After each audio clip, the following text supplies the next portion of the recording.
The afternoon session. I would like first to thank the organizing committee for inviting me to chair this very important symposium under the title Personalized Treatment of Breast Cancer, a very hot topic. We have 6 eminent speakers. I am Professor Salah Al-Masidi, Professor and ex-Chairman of Clinical Oncology Department, Faculty of Medicine, Cairo University. I am honored to have my co-chairman, Professor Hazem Al-Aad, Professor and ex-Chairman of Clinical Oncology Department of Alexandria University. The questions will be delayed until the end of the symposium, if we have time. The first speaker is Professor Taher Al-Tuwigri, a well-known figure in clinical oncology. He is a professor of clinical oncology, King Faisal Hospital. The topic is applying breast cancer genomic to daily practice.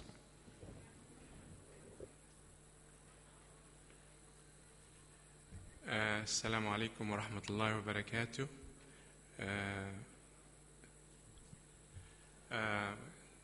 Chairman, Organizing Committee, Scientific Committee, I would like to thank you all to invite me to this meeting and talking about, at least King Faisal experience an issue of genomics. First of all, I would like to tell you that I am not promoting any test in genomics over the other things that, this is what we are practicing. And the important message that we can get from this presentation, people that are thinking that we have more aggressive young patients than the other country, which is not true. And I'm going to prove this one to you. We know that the median age for our patient, it is about 48 comparing with the Western and United States. But again, within that range of stage 1 disease or early stage 2 disease, we are the same. First of all, this is the breast cancer phenotype. And today we are concentrating on ER positive, HER2 negative disease. And this is representing about 65 to 75% of our patient population. And in fact, in the GCC or in the Kingdom of Saudi Arabia, it is about 70% of our patients, however, they are young, they are ER positive. And I would like to assure you that within this patient population, ER positive, HER2 negative, node negative, maybe in the range of 60%, they don't need chemotherapy in future. And I think that this is the important message of today. Other things that the HER2 positive disease, at least in our hospital, it is about 16%. And we have 11% to 12% of triple negative disease. Now, this is the most important issue which has been just published recently. This is the USA 2010. When they look for about 57,000, as you can see here, of the patient has been diagnosed within the area of the disease, which is called the surveillance epidemiology and SEER end result, which is representing 28% of the patient population for diagnosis of breast cancer in the United States, because the total in the United States about 230,000 of them. And this is, they look carefully for Lumina A versus Lumina B, triple negative ER enriched. And as you can see here, still we have 12% in the United States, they are not able to identify which class they are. This is why always I am talking about the central lab, about the important how we are doing, the immunohistochemical and cytogenetic testing for the HER2, as well as very good immunohistochemical for ER and BR. So it is still within the United States, they have problem with that. Now, the risk assessment, as you can see here, over years we learned that we are using age, ER, grade, HER2, proliferation, Now we are talking about the Ki-67. However, there is a lot of people, they have a problem to standardize this. And I think that it is very important in Egypt, there is one lab that they're taking the validation for the Ki-67. You cannot depend on one institute to be done. Or, let's say, the National Cancer Institute of Cairo, for example, they are taking the lead of that and do for all. No. Now, in the Kingdom of Saudi Arabia, the only lab that we are doing the Ki-67, there are two. Either the King Faisal or there is a National Guard, and we are receiving now to do Ki-67 for the rest of the kingdom.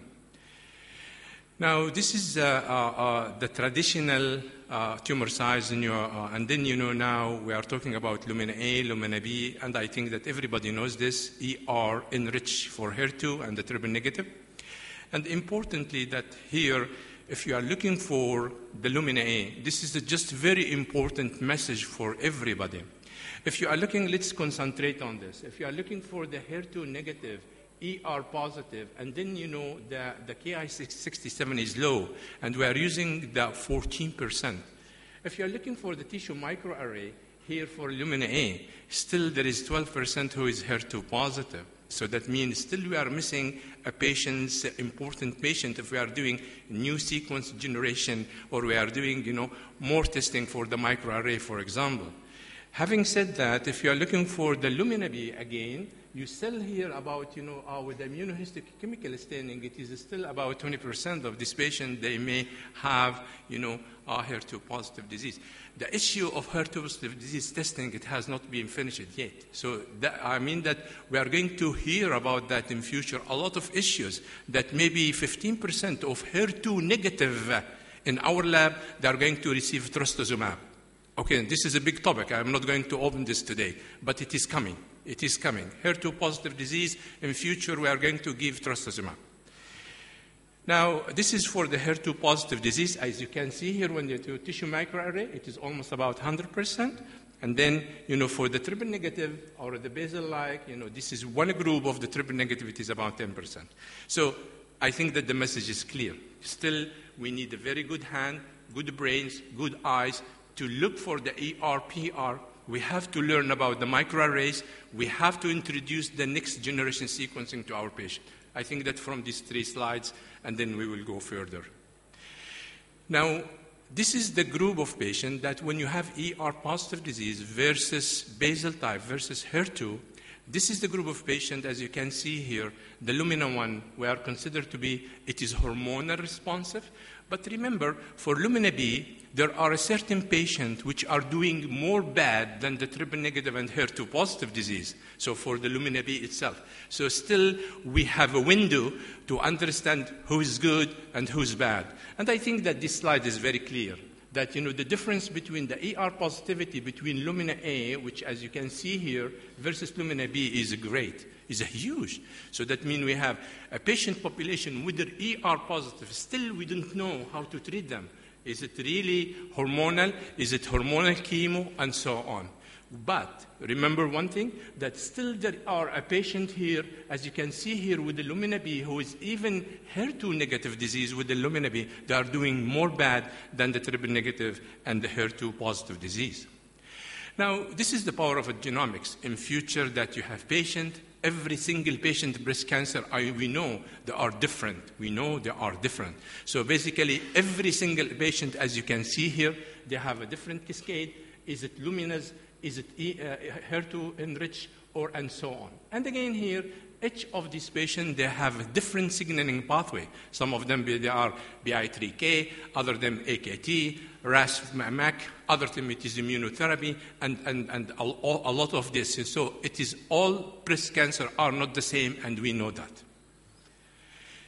Now, one of the dilemma, can we omit adjuvant chemotherapy for some patient with hormonal receptor node-negative breast cancer? I think that this is very clear from the meta-analysis that a patient who is ER positive, HER2 negative, and younger patient, or premenopausal or postmenopausal, still they have, responding to hormonal therapy than chemotherapy, and that this has been shown in 2005, 2011, and so on. Now, this is the ER predictive, as you can see here. ER positivity high, that means patient respond to hormone. ER negative, as you can see here, it is not. And as you can see here from this, that the risk of recurrence is about 34, 35%, and the risk of breast cancer reduction, it is in the range of 30%. Now, this is one of the study has been shown the benefit for ER positivity. This is one of which is called NSPB-20, and as you can see here, even when the ER is strongly positive, that this patient is benefit from hormonal therapy than chemotherapy. Again, this is through all the clinical trial. As you can see here, this is the control group. This is the patient who is ER positive. This is the group who is ER negative. As you can see here, the hormonal therapy is more predominant than the chemotherapy, and the benefit from the hormone is more than the chemotherapy. And this is just to see the difference between the HER2 negative and HER2 positive in patients who receive paclitaxel chemotherapy. As you can see here, the paclitaxel has nothing to do with the ER positivity. However, in HER2 positive disease, it makes a difference. However, this group of patients, they don't receive trastuzumab during the early period of this study. Now, I'm going to show you a little bit of the oncotype. This is the background. This is the 21 gene recurrence score. Predict the 10-year risk of distant recurrence. Basically, they look for about 250 genes, and from these 250 genes, they have here, it is about 16 cancer-related gene, 5 reference gene, and this is the setup of the oncotype DX, which is estrogen, proliferation, HER2 positivity, invasion, and the others. Now, this is the one that just to show you that, the low risk or high expression of the level that leading to better outcome, which is reflecting by the low risk, less than 18, or the intermediate risk, it is between 18 to 31, or the high risk, which is more than 31. Now, I'm going to run a little bit because of the time. So this is the predictive validation of the test has been done, and they look at it. And as you can see here, there is a huge difference between the low risk, intermediate risk, and the high risk in the term of the survival. And this is the one that have low risk, the chance of recurrence is about 6%. This is a 14% for intermediate, and the high risk, it is about 31%. Now, this is the other one, which is the B14, the benefit from, this is the whole thing, as you can see here again. This is another slide to show you how much the recurrence is.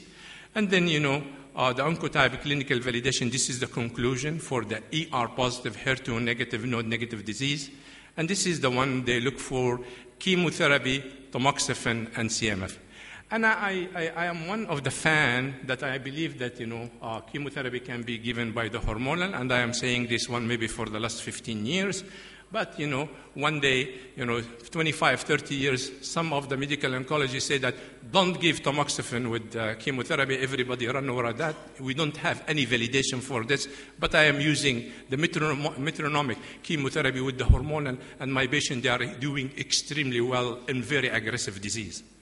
So this is one of the study, and you look for this. Tamoxifen plus CMF has been validated for oncotype DX. As you can see here, this is the whole patient, low risk, intermediate risk, and high risk, and the benefit only in the high risk. And again here, it is the same thing, just to see the difference between the low risk and high risk for the group that receive chemotherapy and hormonal therapy.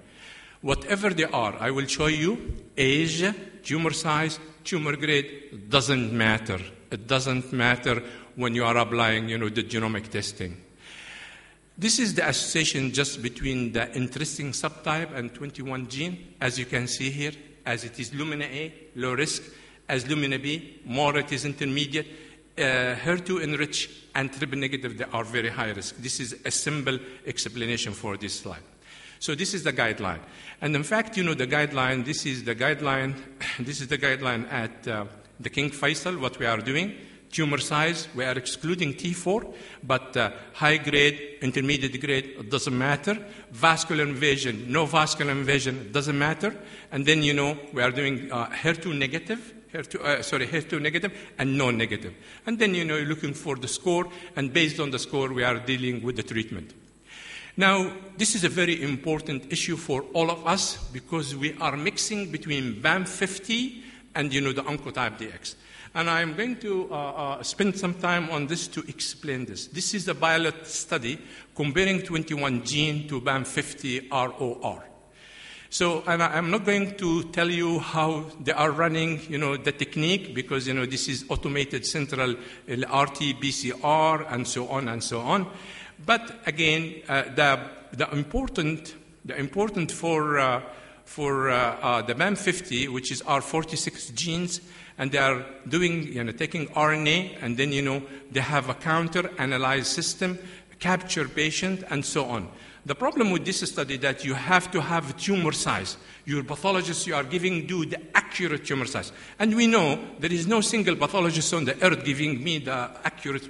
It could be 2 centimeters, but it is 2.2, or maybe it is 1.8. So when you are looking for the size, you have to be clever that, he's a human, and, the calculation may not accurate 100%, okay? So this is one of the drawbacks of this. You are talking about the size. So in this study, they are taking 66 patients, exclusion criteria, and they did both BAM50 and Oncotype DX. And this is the patient characteristic. You see the age, some of them are ductal, some of them are lobular. Tumor size less than 2 centimeters in the majority of patients, 2 to 5, which is T2 about 21%. Now, I will lead this. This is a very important one. Now, the problem with the BAM50, I use that one. Now, if you are looking for, this is the recurrence score for the BAM50, and this is for the BAM50, and this is for the Oncotype DX. Now, this is the 28 patient. All of them in the BAM50, they say it is low grade. However, in the Oncotype DX, there is 1 high grade and there are 5 intermediate. So there is a major discordance between the two, making it difficult to make a decision about the management. Look for this. This is the intermediate, about 17, all of them. As you can see here, Oncotype DX, 6 of them are out. So the management is different. And then if you are looking for the high risk, again, 7 of them, only 57, or what is 4 of them within the Oncotype DX are low grade, which need to have hormonal therapy, no chemotherapy. So when you have something like that, again here I am reflecting again the difference between the two tests, which has been done to be you have to be aware where is the problems. Here again, in Oncotype 22, out of this, however, all of them are, in the 28 for the BAM50. Again, the same problem here within the high risk, whereas 4 of these patients are low grade. So there is a major concordance between the two. Other thing is very important. The Oncotype, we can identify the lumina B. As you can see here on the BAM50, you cannot do that. So in summary, these results show 2 assays classify ER positive differently, and we have a problem on this. Sir, well, I am, for example, Dr. Midhat, he is BAM50, I am using Oncotype, and we are treating patients differently. So this is, I think that it is a major concern and problem. Clinical implication, you have to be careful about this, and so on. Tumor heterogeneity and assay variability, and I am going to pass this because of the time to show you that, important here. For the BAM50, as you can see here, the FDA cleared the kit and the hardware, but as you see here, they are using 50 gene and the size is less than 2 centimeters versus more than 2 centimeters. This is not easy to be done in our region, okay? Again here, just to this concordance in the risk assessment, which is strong for Oncotype than the BAM50s. Again here, this is the study which has been done by Dr. Dawes, where they're looking for, this is Transat study, and you can see here there is a huge variation between the Oncotype and the BAM50. Now, this is our experience. Look for this. Now, we did a 60 patient for Oncotype DX. As you can see here, the guideline, it is 1 centimeter, high grade, chemotherapy. Now, according to this, you see here, this is a patient, I just give you an example. This is a patient 59, her recurrence score, it is 9 out of 100. She's perimenopausal infiltrating ductal carcinoma. She's grade 1 and the tumor size. Lymphatic vascular invasion is negative. ER strongly positive. PR strongly positive. This patient on tamoxifen for the last 4 years. Now, and again here, 43. She's very young. Recurrence score 2.5, grade 3. Now, none of you here in this hall, they will not give chemotherapy to this patient, okay? According to the Oncotype DX, we are giving tamoxifen fairly nicely. And so on. So we did the 60 patient, and from this, you can see that, there is a change in the practice. And I am happy to do this, and I am the one that I introduced this test to the Kingdom of Saudi Arabia. So as you can see here, the numbers, let's look for, this is the number of patients. It is the same. It is the same issues. Look for example, here, a patient, for example, like number 53, 50, 22, premenopausal. You see here 2.5, grade 3, this receive chemotherapy. So this is a mechanism that I know that many people that don't agree with this test. However, I don't not understand the rationale. Dr. David Cameron was mentioning something about this. I don't agree with him. But I think that, what we are looking for here, that, for example, look for this. It is 1.3, grade 2, infiltrating ductal carcinoma. Her recurrence score is 57. This patient, she received taxotere cyclophosphamide. This is not the one that I am going to use a hormonal therapy. So the Oncotype DX has been done in 60 patients, as you can see here. So far, we have about 75. And as you can see here, low risk, it is 52, 31 patients. Intermediate, 21, and I assure you that the intermediate in future, most of them, they are going to be receive hormonal therapy. However, at the present time, we're just waiting for that big clinical trial. As you can see here from this group of patients, only the high risk is only 13%, meaning our patient population, however they are young, or the HER2, ER positive, HER2 negative, node negative disease, it is exactly the same anywhere on the earth. And this is a very simple example. This is a 60 patient. This is not a small number. And again, overall, 52 of our patients spared completely the chemotherapy. We don't give chemotherapy. And overall, the recurrence score, it is about lead to change. It is in the range of 50%. This test changed my management in 50% of my patients, exposing them to hair loss, fingernails, febrile neutropenia, diarrhea, and all of this. I mean that these patients, they have a beautiful quality of life based on this test. So as you can see here, how much, these patients are happy when you tell them that your recurrence score is low and you are going to be on hormonal therapy. Again, none of our patients in the last 4 years have relapse. So far, all of them, they are doing extremely well. So basically, as I can see here, it is saving the negative impact on the quality of life. Again, reduction in the chemo use by 52% in our cases, and this is the result in major saving in general. Thank you very much.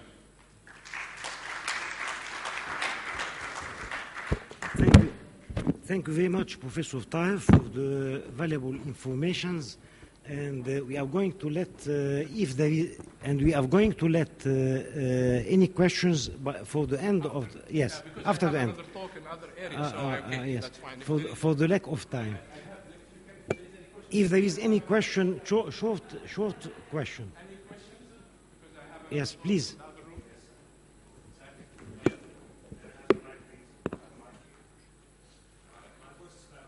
Hi.